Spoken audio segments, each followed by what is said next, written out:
प्रिय विद्यार्थियों, प्रतियोगिता दर्पण का जनवरी अंक हम काफी गंभीरता से विश्लेषण के दायरे में ले रहे हैं ताकि आपकी प्रारंभिक परीक्षा पीएससी की, आपकी मुख्य परीक्षा पीएससी की, आपके इंटरव्यू के प्रश्न पीएससी के और व्यापम की सभी परीक्षाओं के ऑब्जेक्टिव प्रश्न की जानकारी कवर हो सके। तो इसमें हम संपूर्ण घटनाओं को पढ़ना शुरू करते हैं और आप भी बहुत गंभीरता से मेरी अपेक्षा है आपसे बकायदा पेन कागज लेकर के लिखना शुरू करें। कोई भी काम गंभीरता और शिद्दत से किए जाने पर ही परिणामों तक पहुंचाता है।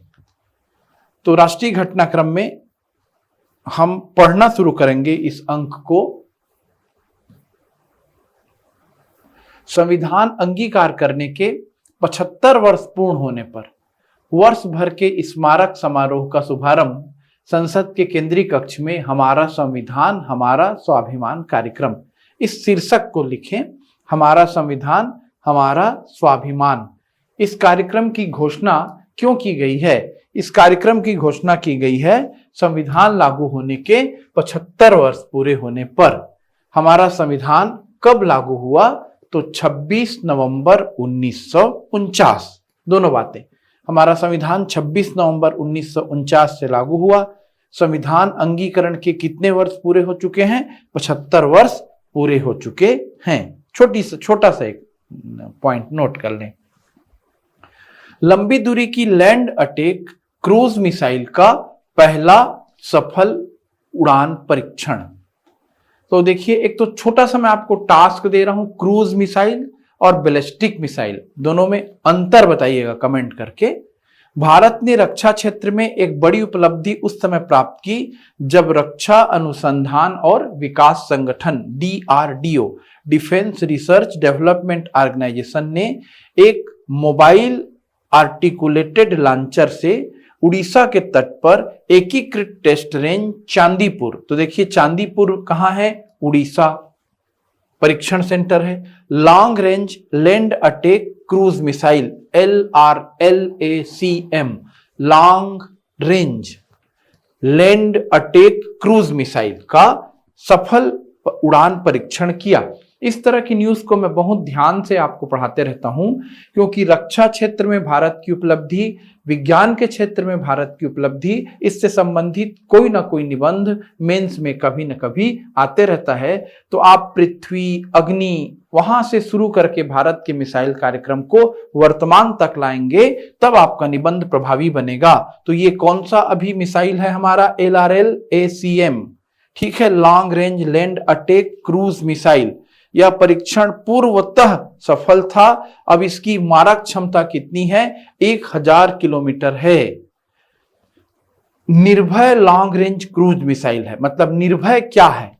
तो निर्भय लॉन्ग रेंज क्रूज मिसाइल है। निर्भय लॉन्ग रेंज क्रूज मिसाइल है।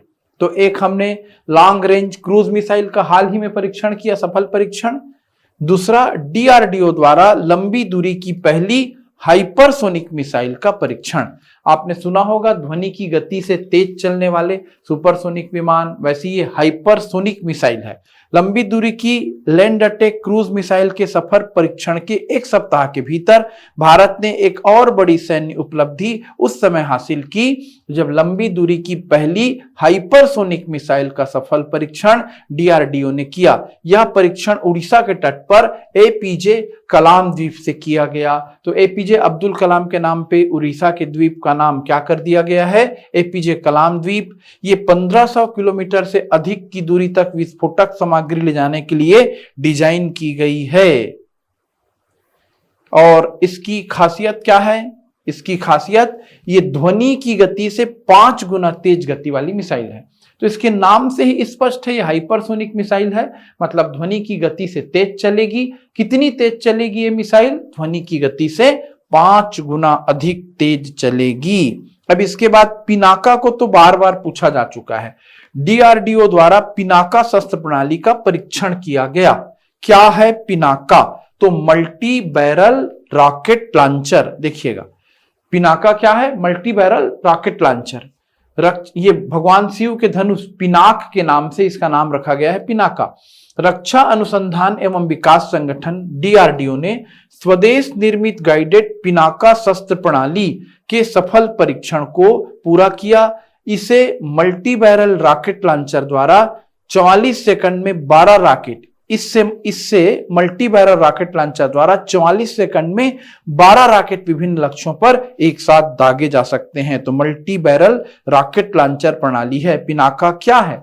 हम लोग जब तैयारी करते थे तब से पिनाका से संबंधित प्रश्न आ रहे हैं, आप अपने दिमाग में इसे रखें, पिनाका शब्द को दिमाग में रखें। राष्ट्रीय खेलों का आयोजन कभी न कभार पेपर में आते रहता है। 38वें राष्ट्रीय खेलों का आयोजन कहां होने वाला है? तब तक तो वे खेल हो गए होंगे फरवरी के माह में। तो 38वें राष्ट्रीय खेल कहां हुए? उत्तराखंड में। 38वें राष्ट्रीय खेल उत्तराखंड में। अब इन राष्ट्रीय खेलों का शुभंकर पूछा जाता है, तो इन राष्ट्रीय खेलों का शुभंकर क्या था? मोनाल। मोनाल क्या है? तो मोनाल उत्तराखंड का राष्ट्रीय राज्य पक्षी है। देखिए, उत्तराखंड का राज्य पक्षी, जैसे छत्तीसगढ़ का राज्य पक्षी पहाड़ी मैना, वैसे उत्तराखंड का राज्य पक्षी है मोनाल। और मोनाल हमारे 38वें राष्ट्रीय खेलों का शुभंकर रहा।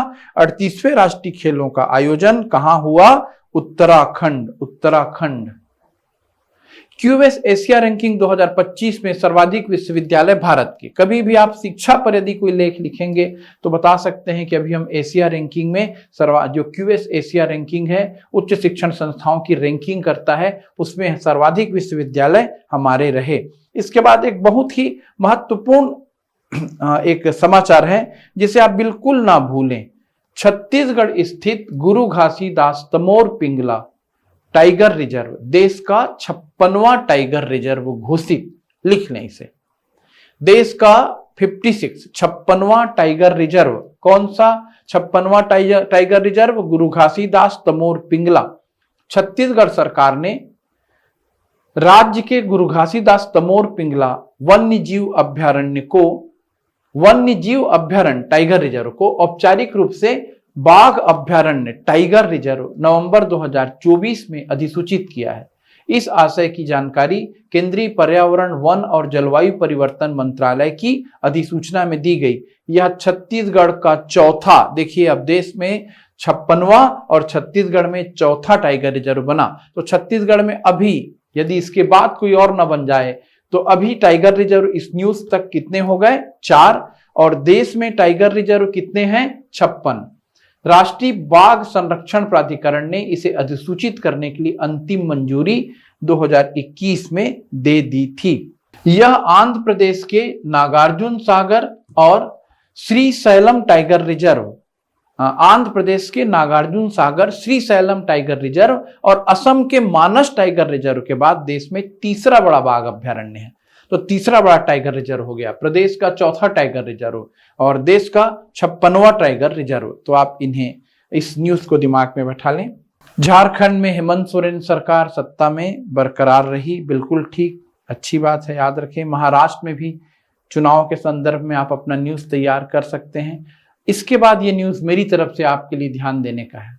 एलन मस्क की स्पेस एक्स कंपनी के फाल्कन 9 रॉकेट द्वारा इसरो के संचार उपग्रह GSAT-N2 का सफल परीक्षण। तो ये अंतरिक्ष के क्षेत्र में भारत की उपलब्धियों में जुड़ेगा। करंट अफेयर का प्रश्न भी है, निबंध में भी काम रखना है। जो GSAT-N2 है वो कौन सा उपग्रह है? संचार उपग्रह। संचार उपग्रह कैसे उपग्रह होते हैं? जो पृथ्वी की कक्ष से 36,000 किलोमीटर की ऊंचाई पर स्थापित होते हैं। ये जियो सिंक्रोनस ऑर्बिट में रहते हैं, मतलब इनका परिक्रमण काल पृथ्वी के परिक्रमण काल के बराबर होता है, तभी ये संचार की जरूरतों को पूरा कर पाते हैं। भारतीय अंतरिक्ष अनुसंधान संगठन, Indian space research organisation ISRO और अमेरिकी निजी अंतरिक्ष कंपनी स्पेस एक्स, इस स्पेस एक्स का नाम भी दिमाग में रखें, एलन मस्क का नाम आप जान ही रहे हैं, के बीच वाणिज्यिक सहयोग की शुरुआत नवंबर 2024 में उस समय हुई जब न्यू इंडिया स्पेस लिमिटेड के कम्युनिकेशन सैटेलाइट GSAT-N2 क्या है? कम्युनिकेशन सैटेलाइट का प्रक्षेपण किया गया। 4700 किलोग्राम वजन के संचार उपग्रह GSAT-N2 का यह प्रक्षेपण एलन मस्क की कंपनी स्पेस एक्स के फाल्कन 9 रॉकेट के जरिए अमेरिका के फ्लोरिडा स्थित केप कनरवेल स्पेस सेंटर से किया गया। ठीक, तो याद रखें अमेरिका के केप कनरवेल सेंटर से।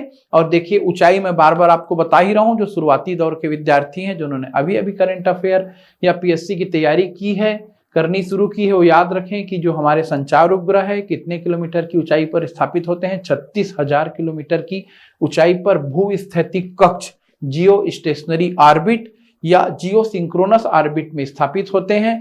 भूस्थैतिक कक्ष में रहते हुए यह संचार उपग्रह अंडमान निकोबार, जम्मू कश्मीर और लक्षद्वीप सहित दूर दराज के विभिन्न क्षेत्रों में ब्रॉडबैंड इंटरनेट सेवाएं देगा। तो ये अच्छे उद्देश्यों के साथ अंतरिक्ष में स्थापित एक सफल उपग्रह है। भारत का 55वां अंतर्राष्ट्रीय फिल्म महोत्सव गोवा में संपन्न। यद्यपि ये एक अच्छा जीएस का सेक्शन है, पर अभी तक इस गोवा के अंतर्राष्ट्रीय फिल्म महोत्सव से अधिक प्रश्न नहीं आए हैं। तो मैं ज्यादा जानकारियां आपको अंतर्राष्ट्रीय फिल्म महोत्सव गोवा की विस्तार से ना बताते हुए इसके एकदम सबसे इंपॉर्टेंट पॉइंट्स पर आपका ध्यान ले जाकर इस न्यूज से आगे बढ़ूंगा। गोवा में अंतर्राष्ट्रीय फिल्म महोत्सव हुआ। गोवा में अंतर्राष्ट्रीय फिल्म महोत्सव में जो सबसे प्रमुख पुरस्कार है वो सर्वश्रेष्ठ फिल्म का स्वर्ण मयूर, गोल्डन पीकॉक होता है। तो गोवा के अंतर्राष्ट्रीय फिल्म महोत्सव में सर्वश्रेष्ठ फिल्म का स्वर्ण मयूर लिथुआनिया की पिक्चर है टॉक्सिक को दिया गया। तो इतना बस आप याद रख लें, और आपका मन करता है तो आप इस पूरे अंतर्राष्ट्रीय फिल्म महोत्सव के न्यूज को पढ़ सकते हैं। यदि आपको समय है, आप रिलैक्स जोन में तैयारी करते हैं, ज्यादा खबरों से आप घबराते नहीं हैं। यदि एक साथ खबरें आपको घबराती हैं, परेशान करती हैं, तो इसका एक न्यूज टॉक्सिक का नाम याद रखें। उसके बाद उससे थोड़ा ज्यादा महत्वपूर्ण है भारत का 55वां अंतर्राष्ट्रीय फिल्म महोत्सव से ज्यादा महत्वपूर्ण है राष्ट्रीय फिल्म महोत्सव। ये भी आपको इसके तुरंत बाद ही कहीं न कहीं पर मिलेगा। तो आप या तो इस अंक में नहीं मिलेगा तो किसी और अंक में मिलेगा। तो राष्ट्रीय फिल्म महोत्सव इत्यादि को आप और ज्यादा ध्यान से पढ़ेंगे। आइए अब चलते हैं अंतर्राष्ट्रीय घटनाओं की ओर। अंतर्राष्ट्रीय घटनाओं में अमेरिका में राष्ट्रपति पद पर डोनाल्ड ट्रंप की वापसी। अब तक तो इस न्यूज से सभी परिचित हो चुके हैं, बस छोटी छोटी बातें याद रखें। डोनाल्ड ट्रंप किस पार्टी के हैं? रिपब्लिकन पार्टी के हैं, ठीक है। और डोनाल्ड ट्रंप ने किसे पराजित किया इस चुनाव में? डोनाल्ड ट्रंप ने कमला हैरिस को पराजित किया था। और यदि डोनाल्ड ट्रंप रिपब्लिकन पार्टी के हैं तो आप फिर मुझे कमेंट करके बताइए कि कमला हैरिस कौन सी पार्टी की होंगी। मैं ही बता देता हूं, डेमोक्रेटिक पार्टी की हैं। और जो बाइडन पहले राष्ट्रपति थे, जो बाइडन चुनाव लड़ना चाहते थे, लेकिन बाद में अंदरूनी दबाव में उन्होंने अपना निर्णय वापस ले लिया और फिर डेमोक्रेटिक पार्टी ने कमला हैरिस को अपना अधिकृत उम्मीदवार घोषित किया। तो ये भी एक ऐसा न्यूज है जिससे आप सभी परिचित हैं। ये समाचार भी महत्वपूर्ण है भारत की विदेश नीति के भी संदर्भ में और जनरल नॉलेज के संदर्भ में भी। प्रधानमंत्री श्री नरेंद्र मोदी ने नाइजीरिया, ब्राजील और कहां की यात्रा की? गुयाना की यात्रा की।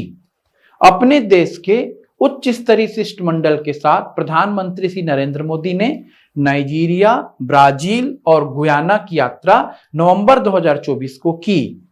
नाइजीरिया में 2 दिन प्रवास के पश्चात ब्राजील में रियो डी जेनेरो में G20 शिखर सम्मेलन में वे शामिल होने के लिए गए। मतलब नाइजीरिया गए, नाइजीरिया से फिर कहां गए? ब्राजील। तो देखिए ये G20 शिखर सम्मेलन अगले न्यूज में आएगा ही। G20 शिखर सम्मेलन इसके पहले भारत में हुआ था और अभी कहां हो रहा है? फिर ये ब्राजील में। हमारे प्रधानमंत्री कहां गए? पहले प्रधानमंत्री कहां गए हैं? नाइजीरिया। और नाइजीरिया के बाद फिर कहां पहुंच गए G20 में शामिल होने? ब्राजील। और उसके बाद कैरेबियन देश गुयाना की भी उन्होंने यात्रा की। नाइजीरिया में हमारे प्रधानमंत्री को grand commander of the order of the niger के सम्मान से सम्मानित किया गया और वहां के राष्ट्रपति बोला अहमद टिनिबू ने हमारे प्रधानमंत्री को यह सम्मान दिया। ये सर्वोत्कृष्ट सम्मान है। तो यदि आप इस सम्मान को याद रखें तो और अच्छा होगा। देखिए अबुजा ने अबुजा में एक भव्य समारोह में अपने देश का दूसरा बड़ा नागरिक सम्मान grand commander of the order of the niger मेजबान राष्ट्रपति ने उन्हें प्रदान किया। इस सम्मान की खासियत का अनुमान इससे लगाया जा सकता है कि श्री मोदी से पूर्व नाइजीरिया की ओर से यह सम्मान केवल एक विदेशी हस्ती ब्रिटेन की दिवंगत महारानी एलिजाबेथ द्वितीय को दिया गया था। और इस सम्मान के लिए हमारे प्रधानमंत्री ने नाइजीरियाई सरकार, नाइजीरिया के नागरिकों को धन्यवाद दिया और उन्होंने अपने स्वभाव के अनुसार कहा कि यह 140 करोड़ भारतीयों तथा भारत नाइजीरिया मैत्री को समर्पित है। और उसके बाद आप जानते ही हैं कि जब हम वहां गए हैं तो हमारी नाइजीरिया के साथ द्विपक्षीय व्यापार वार्ता भी होगी और ट्रंप की जो नीति चल रही है अभी ट्रंपोनॉमिक्स, उसमें अब द्विपक्षीय व्यापार वार्ताओं की बहुत महत्वपूर्ण भूमिका हो गई है। हर किसी को अब अपनी इकोनॉमी की लड़ाई अपने ही ताकत पर लड़नी है। तो नाइजीरिया की यात्रा रही हमारे प्रधानमंत्री की। उसके बाद फिर 17 नवंबर को हमारे मोदी जी ब्राजील के लिए रवाना हो गए, जहां रियो डी जेनेरो में G20 के 19वें शिखर सम्मेलन में उन्होंने भागीदारी की। तो मैं बार बार इसलिए बता रहा हूं G20 के शिखर सम्मेलन में भागीदारी की करके, ताकि बार बार सुनने से ये बात आपको एकदम सहजता से बैठ जाए। बड़ा सम्मेलन है G20 का। पिछली बार ये सम्मेलन भारत में हुआ, अभी कहां हुआ ये सम्मेलन? ब्राजील, रियो डी जेनेरो में। अब जब हमारे प्रधानमंत्री ब्राजील में गए इस सम्मेलन में भाग लेने, तो वो ट्राइका की भूमिका में थे, यानी भारत ट्राइका की भूमिका में था। ट्राइका क्या होता है समझिए, यदि किसी सम्मेलन में मौजूदा अध्यक्ष रहें, पूर्व अध्यक्ष रहें और आगामी अध्यक्ष रहें, एक साथ तीनों की तिकड़ी रहे, तो ट्राइका कहलाता है। तो देखिए हमारे प्रधानमंत्री थे, यानी G20 के पूर्व अध्यक्ष हो गए, ब्राजील के प्रधानमंत्री थे यानी वर्तमान हो गए, और यहीं से आपको मिलेगा कि भाई अगला सम्मेलन कहां होना है। तो अगला सम्मेलन होगा, देखिए आप इस न्यूज में कहां पर होगा, इस सम्मेलन में बताया जाएगा, तब आप ट्राइका को समझ पाएंगे। आगे इस न्यूज में आएगा। आप में से यदि किसी को याद है तो आप कमेंट करके बता भी सकते हैं। तो G20 में हम गए, कहां गए?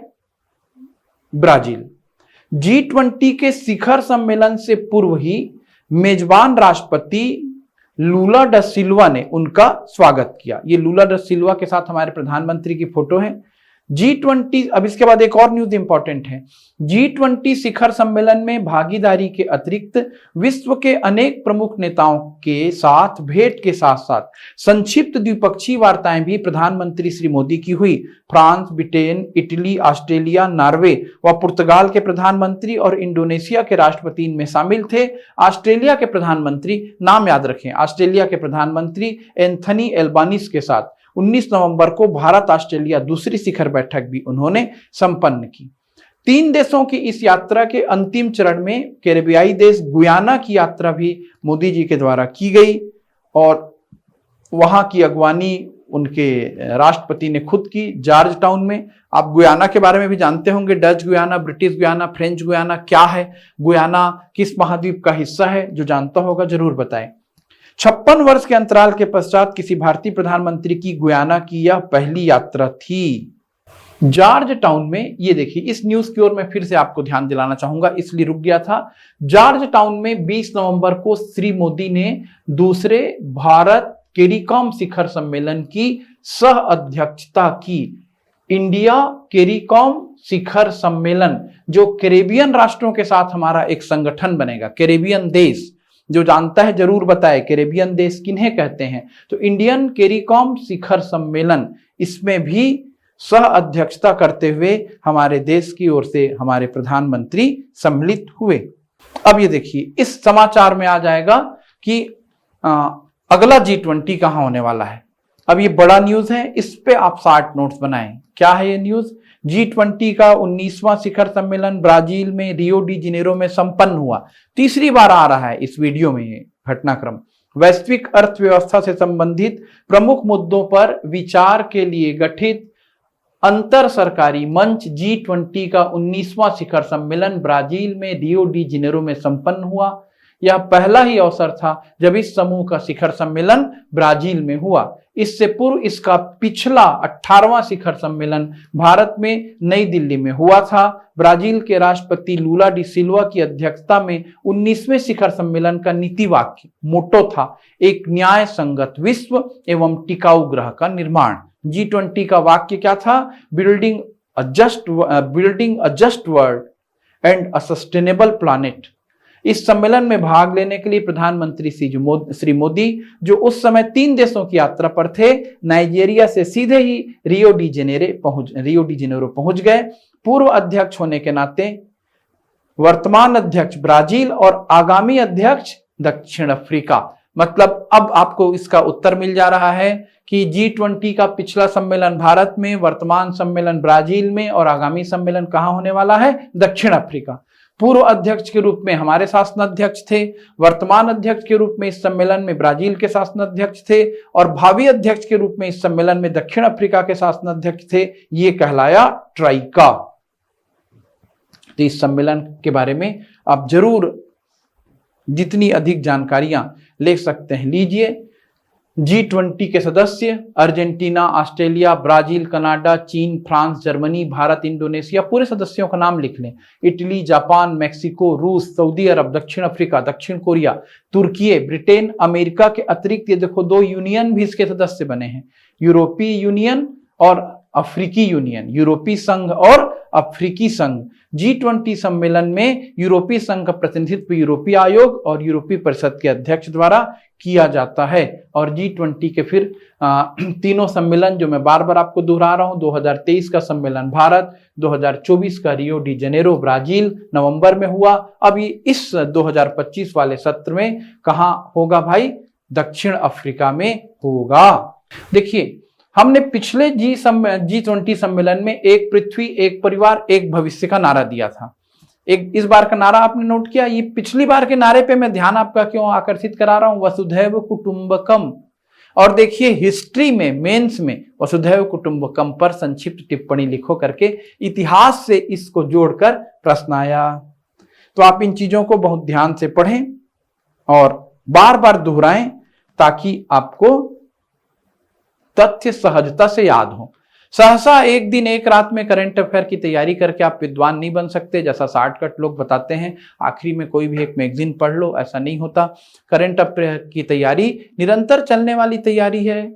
जर्मनी के चांसलर ओलाफ सोल्ज की भारत यात्रा, तो कम से कम इतना जाने जर्मनी के चांसलर कौन हैं? Olaf Scholz. कभी एंजेला मर्केल का नाम बहुत चर्चित रहता था, जर्मनी की ही चांसलर थी, उन्हें विश्व की सबसे शक्तिशाली महिला का खिताब कई बार मिलता था। अभी जर्मनी के चांसलर हो गए हैं ओलाफ सोल्ज। कौन है? Olaf Scholz. उन्होंने भारत की यात्रा की। इसके बाद ये सब विदेशी राजनयिकों का भारत आना और हमारा भारत जाना, ये द्विपक्षीय व्यापार समझौते और विश्व की राजनीतिक परिदृश्य में हमारी कूटनीतिक स्थिति को मजबूत करने के लिए बेहद अहम होता है, आप समझ रहे होंगे। स्पेन के राष्ट्रपति पेड्रो सांचेज की भारत यात्रा। तो स्पेन के राष्ट्रपति पेड्रो सांचेज कहां के राष्ट्रपति हैं? लिखें कॉपी में, पेड्रो सांचेज कहां के राष्ट्रपति हैं? स्पेन के राष्ट्रपति हैं, वो भी भारत की यात्रा पर आए। इसके बाद फिर एक बहुत महत्वपूर्ण घटनाक्रम है जिसे आपको जरूर जानना है। राष्ट्रमंडल राष्ट्रों के प्रमुखों का 27वां सम्मेलन चोगम, जो कॉमनवेल्थ नेशन हैं, राष्ट्रमंडल देश जो कभी न कभी ब्रिटेन की अधीनता में रहे, तो राष्ट्रमंडल राष्ट्रों के प्रमुखों का शिखर सम्मेलन क्या कहलाता है? चोगम। तो हर वर्ष का मतलब हर बार का चोगम आपको याद करना रहता है। 27वां सम्मेलन चोगम राष्ट्रमंडल प्रमुखों का कहां हुआ? समोआ।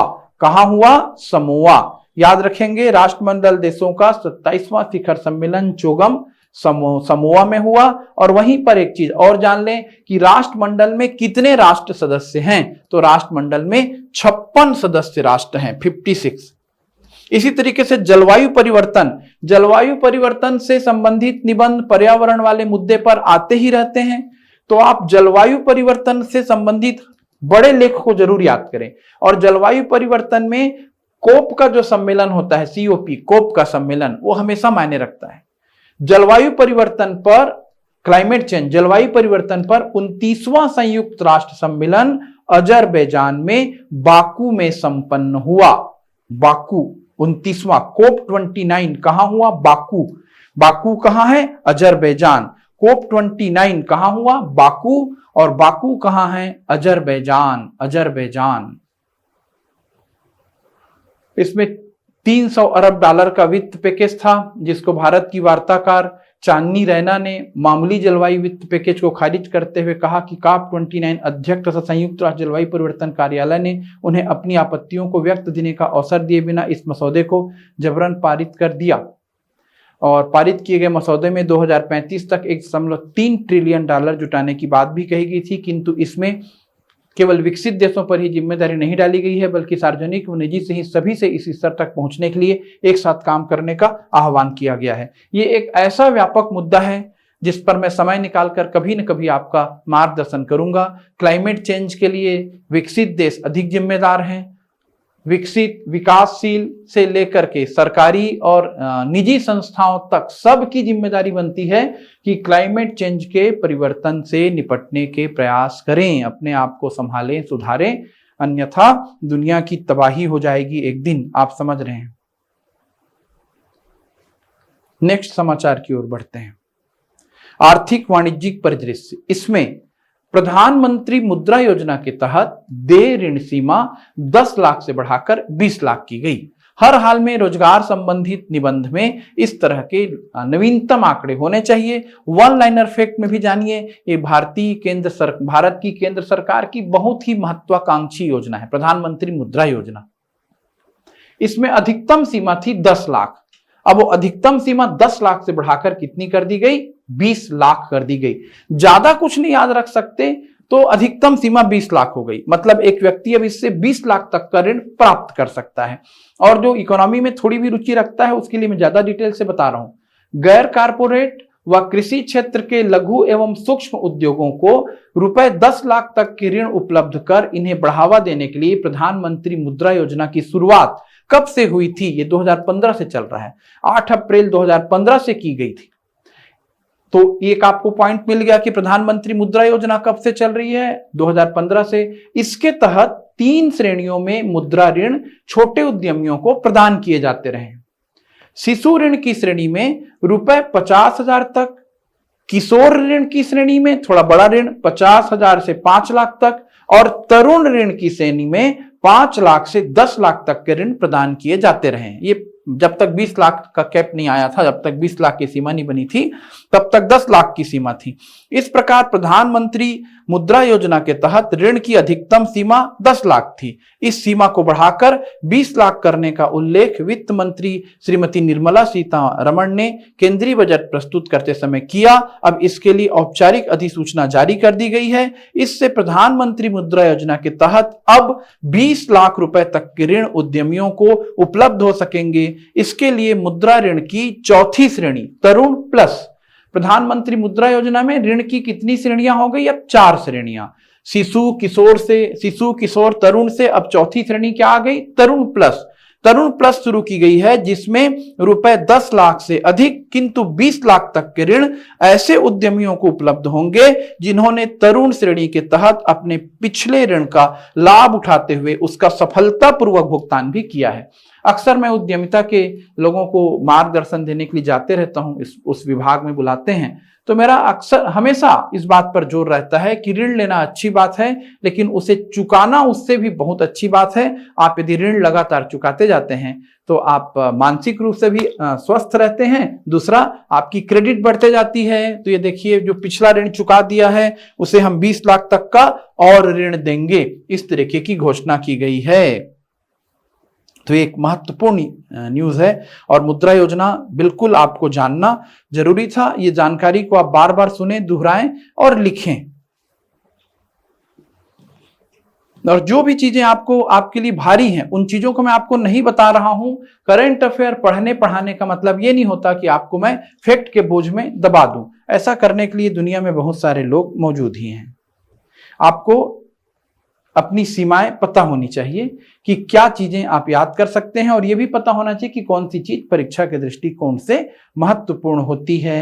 अब आ जाइए नवीनतम सामान्य ज्ञान में। एक बड़ी इंपॉर्टेंट यहाँ पर घटना है, मतलब एक नियुक्ति है। संजय मूर्ति हमारे नियंत्रक और महालेखा परीक्षक बने। तो इनका नाम याद रखिए। भारत के नए नियंत्रक और महालेखा परीक्षक, काफी महत्वपूर्ण पोस्ट है, CAG, controller and auditor general. तो हमारे नए नियंत्रक और महालेखा परीक्षक कौन बने? संजय मूर्ति। तो उनका कार्यकाल कितना रहेगा? ये भी ऐसी वन लाइनर फैक्ट के रूप में याद रखें। नियंत्रक और महालेखा परीक्षक का कार्यकाल 6 वर्ष या 65 वर्ष की आयु प्राप्त करने तक, जो भी पहले हो वो रहता है। और इन्हीं शर्तों को संजय मूर्ति जी भी पूरा करते हुए हमारे कैग बने रहेंगे।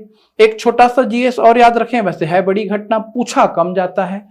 इमामी लिमिटेड के हर्षवर्धन अग्रवाल फिक्की के नए अध्यक्ष बने। फिक्की के अध्यक्ष को कभी पूछ भी दिया जाता है, तो याद रखें। हर्षवर्धन अग्रवाल क्या है? FICCI, federation of Indian chambers of commerce and industry. Economy से जुड़े लोगों के लिए यह बड़ी खबर है। फिक्की के नए अध्यक्ष कौन बन गए?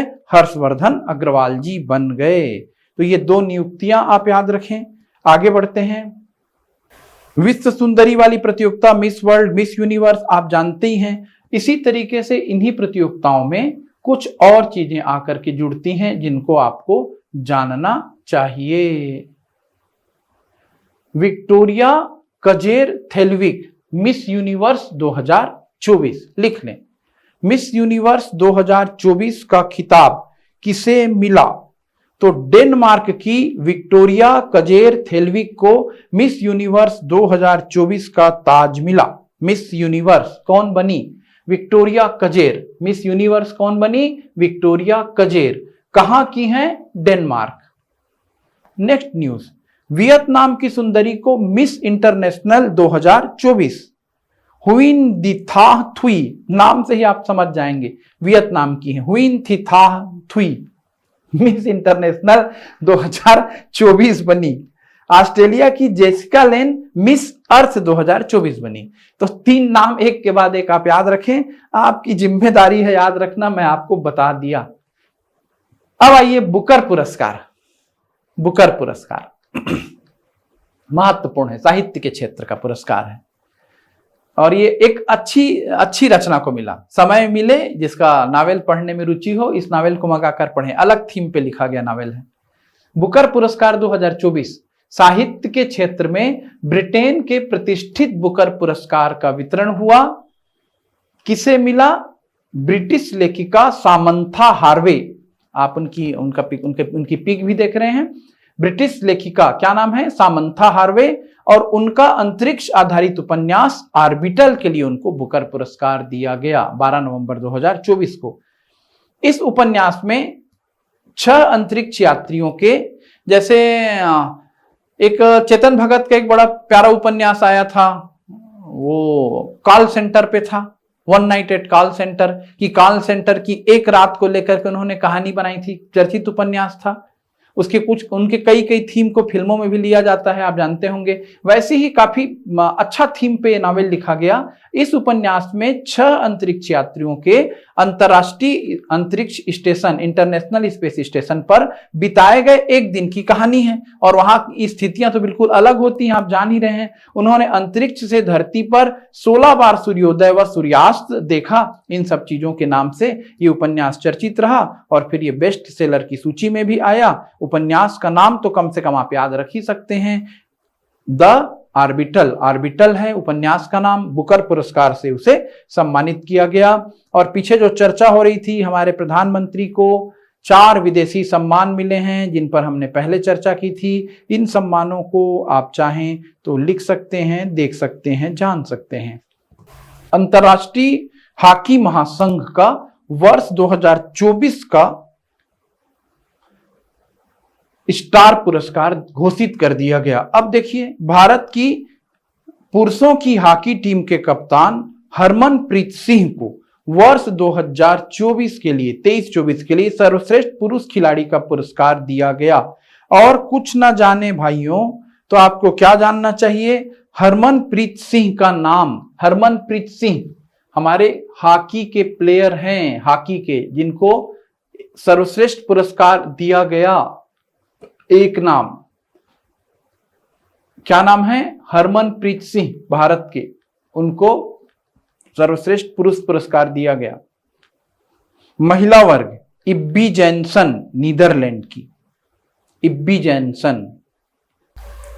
शारदा सिन्हा जी का निधन हुआ। कौन है शारदा सिन्हा? प्रश्न आएगा ये। बिहार की प्रसिद्ध लोक गायिका, देखिएगा इनके बारे में जानकारी कलेक्ट करके, बहुत ही सम्माननीय नाम है। बिहार की प्रसिद्ध लोक गायिका शारदा सिन्हा का 72 वर्ष की आयु में निधन हो गया। बिहार कोकिला के रूप में वो विख्यात थी। मैथिली भोजपुरी लोकगीतों के गायन से उन्हें प्रसिद्धि मिली थी।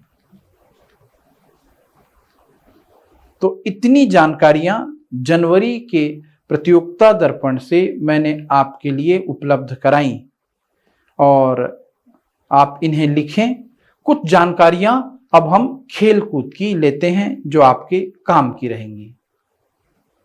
भारत के स्टार क्यूब खिलाड़ी पंकज आडवाणी विश्व बिलियर्ड चैंपियनशिप का खिताब अपने नाम कर लिए। तो पंकज आडवाणी का संबंध, बार बार इनका नाम आएगा, कई प्रतियोगिताएं जीतते रहते हैं। पंकज आडवाणी का संबंध किससे है? बिलियर्ड्स। रूस की मारिया शारापोवा और अमेरिका के ब्रायन बंधुओं का टेनिस के हॉल ऑफ फेम हेतु चयन। तो टेनिस की 4 प्रतियोगिताएं मैं बार बार आपको बताता हूं, ऑस्ट्रेलियाई ओपन, ऑस्ट्रेलियाई ओपन, फ्रेंच ओपन, विंबलडन और अमेरिकी ओपन, ये ग्रैंड स्लैम कहलाती है। ग्रैंड स्लैम टेनिस में 5 बार एकल खिताब जीतने वाली रूस की 37 वर्षीय मारिया शारापोवा का संबंध किससे है? Lawn tennis. और टेनिस इतिहास की सबसे सफल युगल टीम कही जाने वाली जुड़वा भाइयों की अमेरिकी जोड़ी बॉब एवं माइक ब्रायन को टेनिस के इंटरनेशनल हॉल ऑफ फेम में शामिल करने के लिए चुना गया है। तो रूस की मारिया शारापोवा और ब्रायन बंधु, रूस की मारिया शारापोवा और ब्रायन बंधु कहां पहुंच गए? टेनिस की हॉल ऑफ फेम में। हॉल ऑफ फेम के लिए इन्हें चुना गया है। पुरुष टेनिस खिलाड़ियों की एटीपी रैंकिंग, तो पूरी एटीपी रैंकिंग ना जाने, एटीपी रैंकिंग में टॉप पे कौन है? Jannik Sinner. ये देखिए, आपको इनका फोटो के सहित बैठालने में मदद मिलेगी। एटीपी रैंकिंग में यानिक सिनर, ठीक है, यानिक सिनर किस रैंक पर चल रहे हैं? यानिक सिनर नंबर 1 रैंक पर चल रहे हैं, नंबर 1। राफेल नडाल ने पेशेवर टेनिस से संन्यास ले लिया। तो 209 सब, मतलब काफी बड़ा नाम है राफेल नडाल, जो बच्चे लगातार तैयारी कर रहे हैं जरूर जानेंगे। 209 सप्ताह तक विश्व के नंबर 1 खिलाड़ी रहे स्पेन के दिग्गज टेनिस स्टार राफेल नडाल ने संन्यास की घोषणा कर दी। और ये लाल बजरी के बादशाह के रूप में फेमस थे। मैं थोड़ा सा समय दे रहा हूं आपको लिखने के लिए। ये लाल बजरी वाला क्या आशय है? तो जो फ्रेंच ओपन का मैदान है, टेनिस का मैदान, वो लाल बजरी का मैदान है। मतलब आदमी अन्य प्रतियोगिताएं जीत ले तो जीत ले, लाल बजरी के मैदान में ग्रैंड स्लैम जीतने के लिए काफी मेहनत लगती है। और ये उसके सिद्ध हस्ते फ्रेंच ओपन के बादशाह, लाल बजरी के बादशाह के रूप में प्रसिद्ध थे राफेल नडाल। इन्होंने 2 दशक के अपने पेशेवर करियर में 22 ग्रैंड स्लैम खिताबों सहित 92 एकल खिताब जीते थे। काफी बड़ा नाम है किस फील्ड में? लॉन टेनिस के फील्ड में। ओके, तो इतने समाचार आपको समझने हैं, सुनने हैं, याद रखने हैं। और किस मैटर पर, मुद्दे पर आपको मुझसे मदद की जरूरत है बताइएगा। निबंध में मैं बहुत जल्द आपको जातिगत जनगणना से संबंधित निबंध और छत्तीसगढ़ में नक्सलवाद से संबंधित निबंध में सहायता उपलब्ध कराने का प्रयास करूंगा। वीडियो को ध्यान से देखें, लिखें। ये वीडियो केवल और केवल आपके अध्ययन के दृष्टिकोण से बनाया गया है। तो प्रतियोगी परीक्षा की तैयारी के लिए इसका आप बेहतर से बेहतर मदद लें। इसके पॉइंट्स को लिखें, सुन करके मनोरंजन करने की दृष्टि से इसे ना देखें। इससे आपको मैं बार बार बता रहा हूँ, पीएससी में निबंध लिखने में, इंटरव्यू में आसानी से बोल पाने में, व्यापम की सभी परीक्षाओं के करंट अफेयर हल करने में निश्चय ही मदद मिलेगी। क्योंकि करंट अफेयर में एक बड़ी चुनौती रहती है, क्या पढ़ें क्या छोड़ें। तो उन चीजों से आपको मैं बाहर लाने के लिए इस तरह के प्रयास कर रहा हूं। बहुत जल्दी आपको फरवरी अंक भी कवर कराया जाएगा। धन्यवाद।